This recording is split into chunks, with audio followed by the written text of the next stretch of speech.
जय हिंद दोस्तों। आप सभी का स्वागत है आज के अगले क्लास में।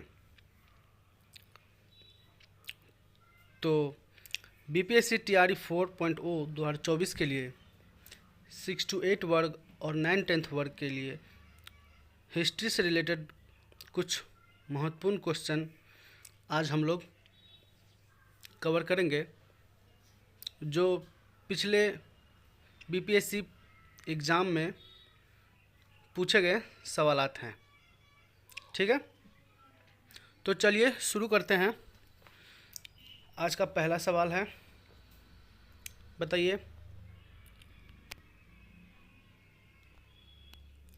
अलाउद्दीन खिलजी के आक्रमण के समय देवगिरी का शासक कौन था? अलाउद्दीन खिलजी के आक्रमण के समय देवगिरी का शासक कौन था? ऑप्शन है प्रतापरुद्र देव, रामचंद्र देव, मलिक काफूर, राणा रतन सिंह। बताइए, सही जवाब बताइए। अलाउद्दीन खिलजी के आक्रमण के समय देवगिरी का शासक कौन था? तो इसका सही आंसर हो जाएगा रामचंद्र देव। ठीक है, ऑप्शन बी। चलिए अगला क्वेश्चन की ओर चलते हैं।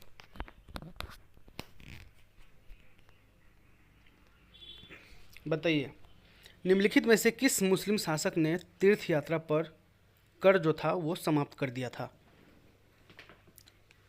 निम्नलिखित में से किस मुस्लिम शासक ने तीर्थ यात्रा पर कर समाप्त कर दिया था? ऑप्शन है बहलोल लोदी, शेरशाह सूरी, अकबर, हुमायूं। बताइए सही ऑप्शन क्या हो जाएगा इसका? निम्नलिखित में से किस मुस्लिम शासक ने तीर्थ यात्रा कर समाप्त कर दिया था? तो इसका सही आंसर हो जाएगा ऑप्शन डी, अकबर ने। ठीक है, देखिए अकबर द्वारा किए गए अन्य महत्वपूर्ण कार्य जो हैं वो ये है, जैसे अकबर ने दास प्रथा का अंत करवाया 1562 में, तीर्थ यात्रा कर का अंत करवाया 1563 में, जजिया कर का समाप्त करवाया 1564 में, इबादत खाना को स्थापना करवाया 1575 में, और मजहर की घोषणा की 1579 में, और तौहीद इलाही की घोषणा की 1582 में। ठीक है, चलिए अगला क्वेश्चन की ओर चलते हैं। बताइए फिरोज तुगलक द्वारा स्थापित दारुल सफ़ा क्या था? फिरोज तुगलक द्वारा स्थापित दारुल सफ़ा क्या था? ऑप्शन है एक दानशाला, एक खैराती अस्पताल, एक पुस्तकालय, और एक तीर्थयात्रियों के लिए एक अतिथि गृह। बताइए इसका सही जवाब दीजिए।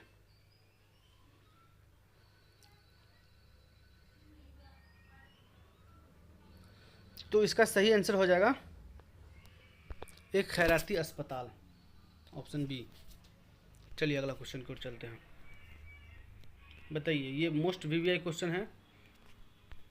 ठीक है, अस्थाई बंदोबस्त किसके साथ किया गया? अस्थाई बंदोबस्त किसके साथ किया गया? ऑप्शन है जमींदारों के साथ, ग्रामीण समुदायों के साथ, मुकदमों के साथ, किसानों के साथ। जवाब दीजिए, अस्थाई बंदोबस्त किसके साथ किया गया? ये जो अस्थाई बंदोबस्त है इसको ही जमींदारी प्रथा भी कहते हैं। ठीक है, तो इसका सही आंसर हो जाएगा जमींदारों के साथ। अस्थाई बंदोबस्त किसके साथ किया गया? तो जमींदारों के साथ। कुछ सुन लीजिए। देखिए पहली बार जो है 1772 ईस्वी में वॉरेन हेस्टिंग्स ने पंचवर्षीय बंदोबस्त चलाया, और 1790 ईस्वी में कॉर्नवालिस ने 10 वर्षीय व्यवस्था को लागू किया। उसके बाद 1793 ईस्वी में इस व्यवस्था को बंगाल, बिहार एवं उड़ीसा में अस्थायी कर दिया गया, और कालांतर में इसे उत्तर प्रदेश, बनारस एवं उत्तरी कर्नाटक में भी लागू किया गया। अस्थायी भूमि कर व्यवस्था तत्कालिक ब्रिटिश भारत की लगभग 19% भूमि पर लागू की गई थी। और जमींदार जो है किसान से वसूले गए लगान का 10/11 भाग सरकारी कोष में जमा करता था। ठीक है, और शेष 1/11 भाग अपने खर्च, परिश्रम व दायित्व के लिए अपने पास रख लेता था। तो चलिए अगला क्वेश्चन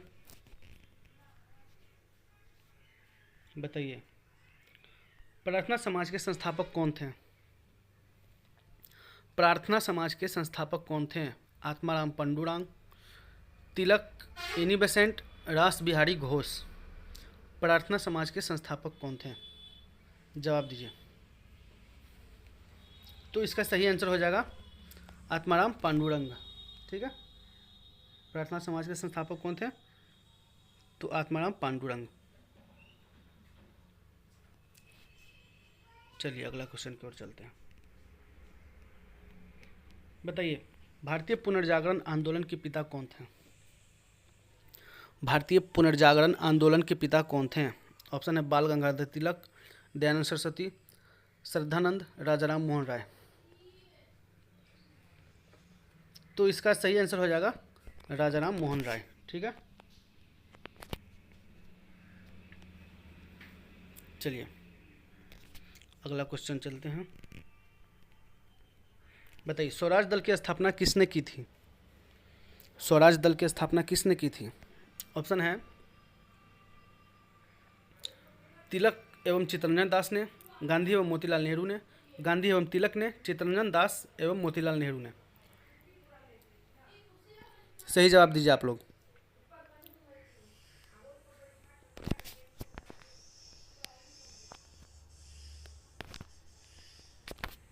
स्वराज दल की स्थापना किसने की थी?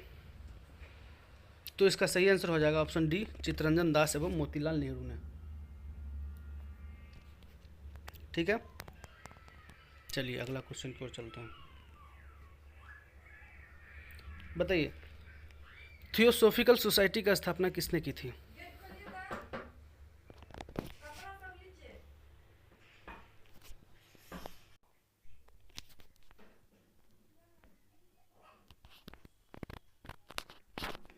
तो हम लोग कौन से क्वेश्चन पे थे?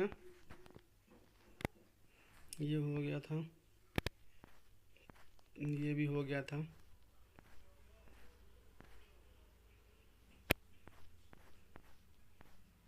इस क्वेश्चन पे थे। तो बताइए, थियोसॉफिकल सोसाइटी की स्थापना किसने की थी? थियोसॉफिकल सोसाइटी की स्थापना किसने की थी? ऑप्शन है मैडम ब्लाउटस्की एवं कर्नल अलकाट ने, राजा राम मोहन राय ने, महात्मा गांधी ने, स्वामी विवेकानंद ने। बताइए, जवाब दीजिए इसका। थियोसॉफिकल सोसाइटी की स्थापना किसने की थी?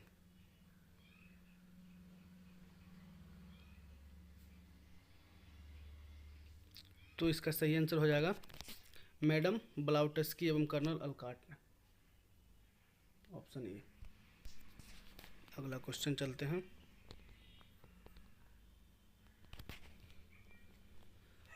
बताइए, निम्नलिखित में से कौन सी पुस्तक तिलक ने लिखी है? निम्नलिखित में से कौन सी पुस्तक बाल गंगाधर तिलक ने लिखी है? ऑप्शन है इंडिया इन ट्रांजिशन, गीता रहस्य, Gokhale my political Guru, discovery of India. जवाब दीजिए। निम्नलिखित में से कौन सी पुस्तक बाल गंगाधर तिलक ने लिखी है? तो इसका सही जवाब हो जाएगा गीता रहस्य। ठीक है, चलिए अगला क्वेश्चन की ओर चलते हैं। बताइए, कांग्रेस ने स्वराज प्रस्ताव वर्ष 1905 में पारित किया। प्रस्ताव का उद्देश्य क्या था? कांग्रेस ने स्वराज प्रस्ताव वर्ष 1905 में पारित किया। प्रस्ताव का उद्देश्य क्या था?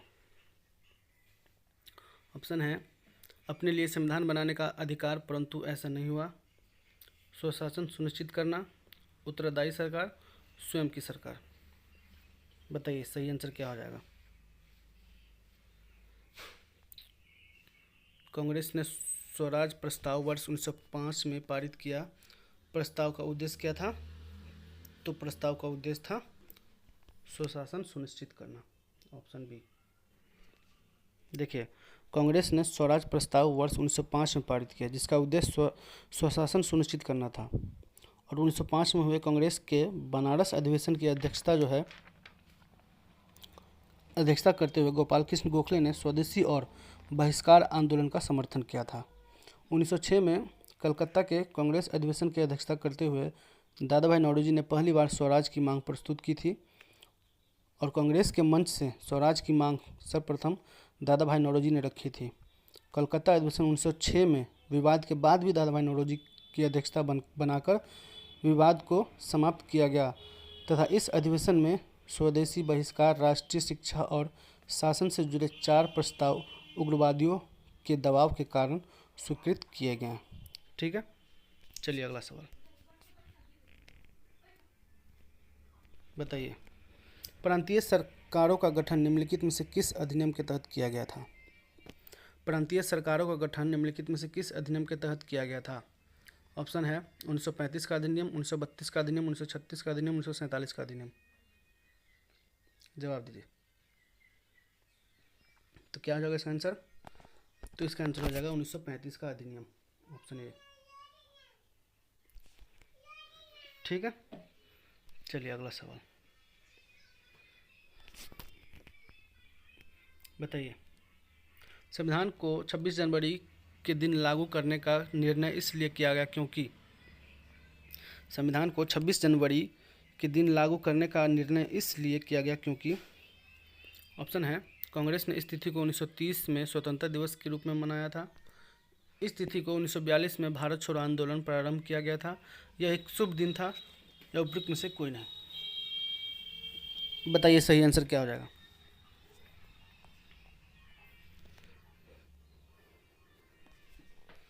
संविधान को 26 जनवरी के दिन लागू करने का निर्णय इसलिए लिया गया क्योंकि कांग्रेस ने इस तिथि को 1930 में स्वतंत्रता दिवस के रूप में मनाया था। तो इसका ऑप्शन हो जाएगा ऑप्शन ए। ठीक है, देखिए 26 जनवरी 1930 को भारतीय राष्ट्रीय कांग्रेस ने पूर्ण स्वतंत्रता की मांग की थी, और देश में आज़ादी से पहले तक प्रत्येक 26 जनवरी को स्वतंत्रता दिवस के रूप में मनाया जाता था। इसलिए भारतीय संविधान को 26 जनवरी के दिन लागू करने का निर्णय लिया गया क्योंकि कांग्रेस ने इसी तिथि को 1930 ईस्वी में भारत के प्रथम स्वतंत्रता दिवस के रूप में मनाया था। ठीक है, अगला क्वेश्चन बताइए। स्वराज मेरा जन्मसिद्ध अधिकार है और मैं इसे लेकर रहूंगा, किसने कहा? बताइए। स्वराज मेरा जन्मसिद्ध अधिकार है और मैं इसे लेकर रहूंगा, किसने कहा? ऑप्शन है M.K. गांधी, बोले तो महात्मा गांधी, जवाहरलाल नेहरू, बाल गंगाधर तिलक, भगत सिंह। तो इसका सही आंसर हो जाएगा ऑप्शन सी, बाल गंगाधर तिलक।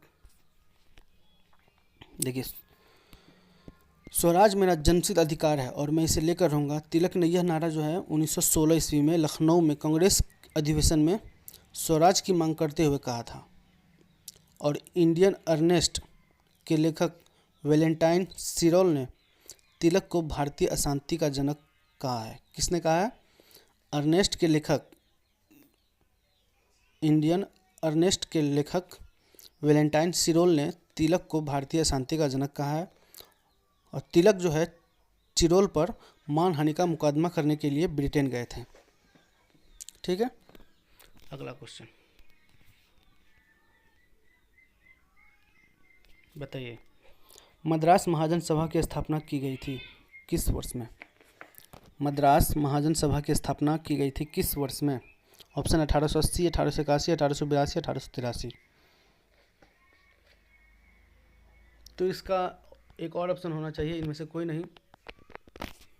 तो इसका जो सही आंसर है वो हो जाएगा 1884 में। 1884 इसका सही आंसर हो जाएगा।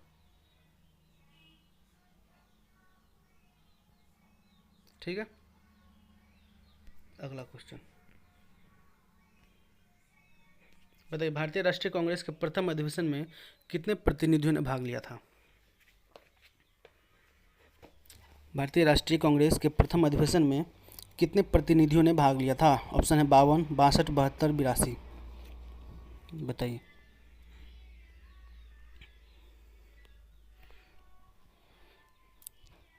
देखिए, तो इसका आंसर तो हो जाएगा 72। भारतीय राष्ट्रीय कांग्रेस के प्रथम अधिवेशन में कितने प्रतिनिधियों ने भाग लिया था? तो इसका ऑप्शन हो जाएगा 72 प्रतिनिधियों ने भाग लिया था। ठीक है। देखिए, कांग्रेस का जो है प्रथम अधिवेशन जो है 28 दिसंबर 1885 ईस्वी में मुंबई में गोकुलदास तेजपाल संस्कृत विद्यालय में व्योमस चंद्र बनर्जी की अध्यक्षता में हुआ था। ठीक है, जिसमें कुल 72 सदस्यों ने हिस्सा लिया था और कांग्रेस का यह प्रथम अधिवेशन पुणे में आयोजित होना था, लेकिन वहां प्लेग फैल जाने के कारण मुंबई में स्थानांतरित कर दिया गया। और कांग्रेस की स्थापना के समय भारत के वायसराय लॉर्ड डफरिन, जिसके कार्यकाल है 1884 से 88, उस समय लॉर्ड डफरिन थे वायसराय। और कांग्रेस की स्थापना जो है एओ ह्यूम ने की थी। एओ ह्यूम ने कांग्रेस की स्थापना भारतीय राष्ट्रीय संघ के नाम से की थी, लेकिन दादा भाई नौरोजी ने कुछ सुझाव पर इसका नाम भारतीय राष्ट्रीय कांग्रेस रखा। ठीक है, अगला क्वेश्चन बताइए स्वतंत्र भारत के पहले भारतीय गवर्नर जनरल थे। स्वतंत्र भारत के पहले भारतीय गवर्नर जनरल थे। ऑप्शन है सिराज गोपालाचारी, सुरेंद्रनाथ, राजेंद्र प्रसाद, भीमराव अंबेडकर। बताइए सही जवाब दीजिए। स्वतंत्र भारत के पहले भारतीय गवर्नर जनरल थे, तो इसका आंसर हो जाएगा श्री गोपालाचारी, चक्रवर्ती राजगोपालाचारी। देखिए, स्वतंत्र भारत के पहले भारतीय गवर्नर जनरल श्री गोपालाचारी थे, जबकि स्वतंत्र भारत के प्रथम एवं अंतिम अंग्रेज गवर्नर जनरल लॉर्ड माउंटबेटन थे। इसमें हमेशा विद्यार्थी जो है कन्फ्यूजन में रहते हैं। जब पूछे स्वतंत्र भारत के पहले भारतीय गवर्नर जनरल तो श्री गोपालाचारी, और जब पूछे स्वतंत्र भारत के प्रथम एवं अंतिम अंग्रेज गवर्नर जनरल तो लॉर्ड माउंटबेटन। ठीक है, अगला क्वेश्चन, चलिए अगला क्वेश्चन देखते हैं। बताइए असहयोग आंदोलन शुरू किया गया था कब, किस वर्ष में शुरू हुआ था? असहयोग आंदोलन किस वर्ष में शुरू किया गया? ऑप्शन है 1918, 1920, 1921, 1922।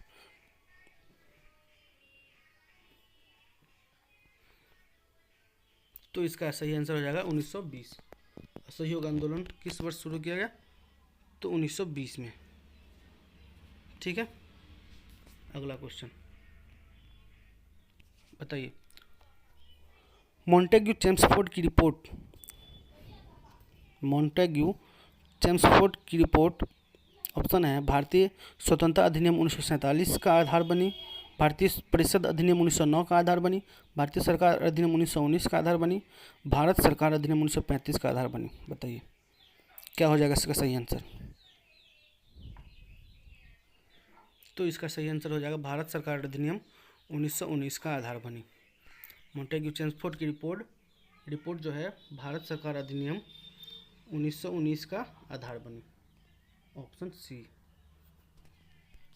चलिए अगला क्वेश्चन बताइए शेरे पंजाब के नाम से इनमें से कौन मशहूर थे?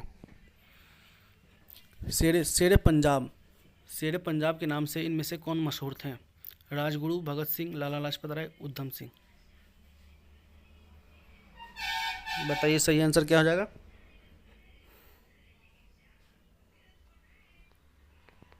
तो इसका सही आंसर हो जाएगा लाला लाजपत राय। शेरे पंजाब के नाम से लाला लाजपत राय को जाना जाता है। देखिए 1920 ईस्वी में कांग्रेस के कलकत्ता अधिवेशन की अध्यक्षता लाला लाजपत राय ने की थी और 1923 में उन्होंने CR दास और मोतीलाल नेहरू के साथ मिलकर स्वराज दल की स्थापना की थी। लाला लाजपत राय ने CR दास और मोतीलाल नेहरू के साथ मिलकर स्वराज दल की स्थापना की थी और इसका जन्म जो है पंजाब प्रांत के लुधियाना जिले में 1865 ईस्वी में हुआ था और 17 नवंबर 1928 को साइमन कमीशन का विरोध करते हुए साइमन कमीशन वापस जाओ का नारा दिया। किसने? तो लाला लाजपत राय ने। ठीक है। और लाठीचार्ज में लगी गहरी चोट के कारण उनकी मृत्यु हो गई। चलिए अगला क्वेश्चन। अगला क्वेश्चन है, बताइए गांधी इरविन समझौता हुआ था कितने ईस्वी में? बताइए गांधी इरविन समझौता कितने ईस्वी में हुआ था? ऑप्शन है 1930 में, 1931 में, 1932 में, 1933 में। तो इसका सही ऑप्शन हो जाएगा, सही आंसर क्या है? 1931 में। गांधी इरविन समझौता हुआ था कब? तो 1931 में। ठीक है। देखिए ये जो गांधी इरविन समझौता है इसको दिल्ली समझौता के नाम से भी जाना जाता है। गांधी इरविन समझौता को दिल्ली समझौता के नाम से भी जाना जाता है। और कांग्रेस का प्रथम गोलमेज सम्मेलन में भाग न लेने के कारण एवं गोलमेज सम्मेलन की असफलता को देखते हुए कुछ उदारवादी नेताओं ने, जैसे तेज बहादुर सप्रू, M.R. जयकर, इन सबों के प्रयासों से हुए इस समझौते हेतु गांधी जी एवं इरविन के मध्य 17 फरवरी 1931 से वार्ता प्रारंभ हुई थी। और इस समझौते पर कांग्रेस द्वारा 1931 में कराची अधिवेशन के दौरान मोहर लगाई गई थी। इस समझौते को के.एम. मुंशी ने भारत के संवैधानिक इतिहास में एक युग प्रवर्तक घटना कहा था। ठीक है। चलिए अगला क्वेश्चन।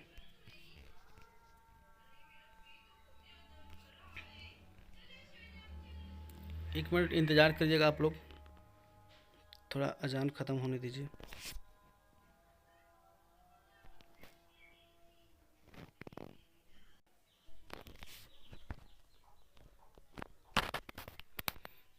तो चलिए अगला क्वेश्चन है, निम्नलिखित में से कौन सा गोलमेज सम्मेलन 1932 ईस्वी में हुआ था? ऑप्शन है पहला, दूसरा, तीसरा, चौथा। बताइए निम्नलिखित में से कौन सा गोलमेज सम्मेलन 1932 में हुआ था?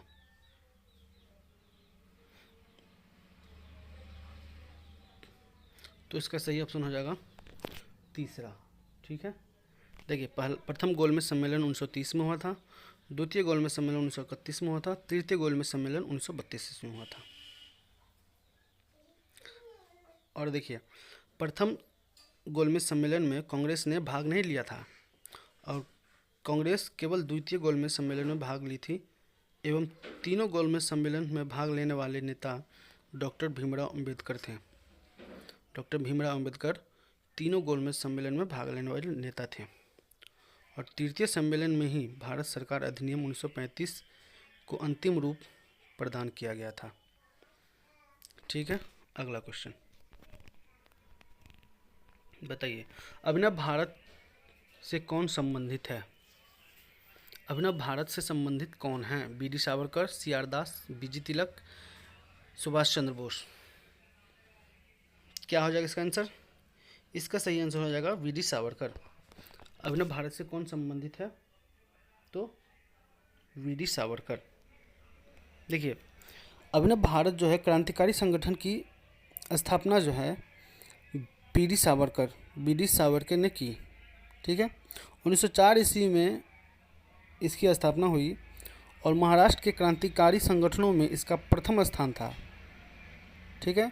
यह मैजनी के तरुण इटली के नमूने पर एक गुप्त संस्था थी और 1899 ईस्वी में नासिक में गणपति उत्सव के दौरान मित्र मेला संगठन की स्थापना हुई थी और इसके प्रमुख सदस्य जो थे गणेश सावरकर तथा वी.डी. सावरकर, बोले तो सावरकर बंधु थे।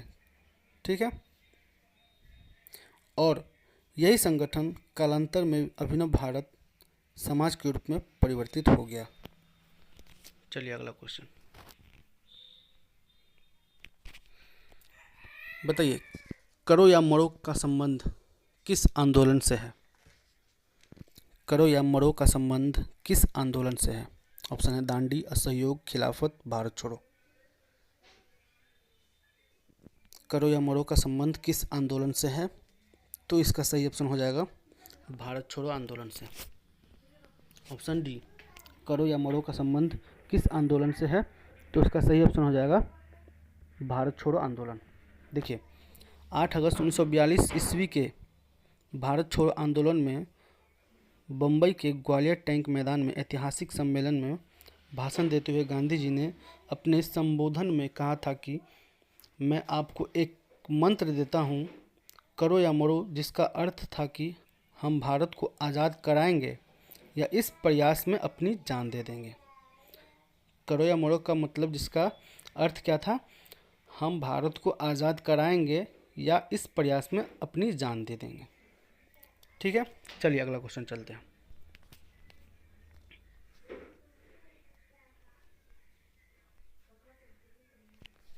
बताइए, किसके प्रयत्नों से बिहार प्रांतीय कांग्रेस का दूसरा अधिवेशन हुआ?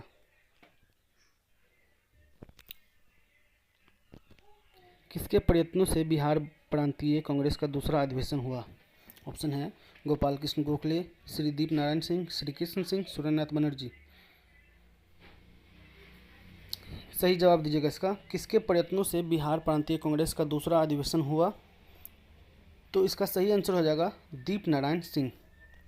ठीक है, इसका सही आंसर हो जाएगा श्री दीप नारायण सिंह, ऑप्शन बी।